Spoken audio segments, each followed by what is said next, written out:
considérons que Chartres en Lumière est un mise en valeur du patrimoine à travers son histoire, à travers ce qu'il a été ou ce qu'il va devenir.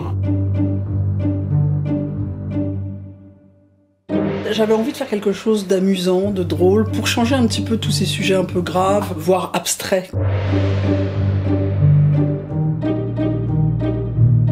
Le théâtre, c'était un petit peu décalé. On est revenu dans du dessin, dans quelque chose un peu plus romantique. Voilà, c'est la personne qui colle dans le théâtre, après ça a bien aimé. C'est quelque chose qui nous a plu dans le décalage qu'on n'avait pas, justement, au niveau de Chartres en Lumière, tout en gardant la qualité artistique.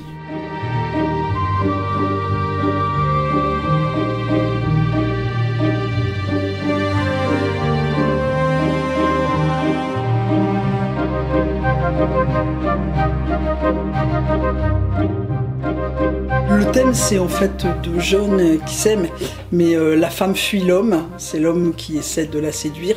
Et en fait, la femme, elle a comme complice le théâtre.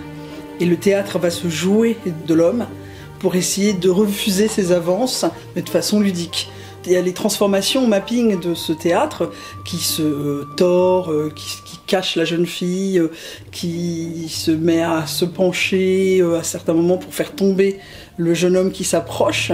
Le principe étant que c'est les éléments de ce théâtre est un théâtre à l'italienne qui a quelques particularités, la pente, le lustre, le système de décor, les petits balcons à l'intérieur, et toutes ces particularités du théâtre à l'italienne, je les ai utilisées comme atout qui aiderait la jeune femme à fuir l'homme. L'homme va cueillir une fleur, et tout au long de ce parcours et de cette petite histoire, qui dure 4 minutes 30 en fait, il va tenter d'offrir la fleur pour finalement évidemment y arriver et qu'on retrouve la complicité happy end.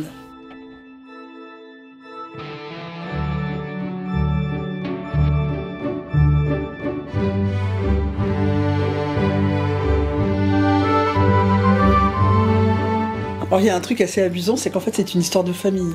Entre mon frère qui a fait la musique de ce petit spectacle, les participants qu'on voit, les deux ombres qu'on ne reconnaît pas, en fait c'est ma fille et son copain qu'on a filmé donc au préalable sur un fond vert et qu'on a intégré après. Donc il y a eu toute cette histoire, il a fallu aussi, je me suis aidée de ces deux jeunes pour essayer d'inventer des histoires et des gestuels.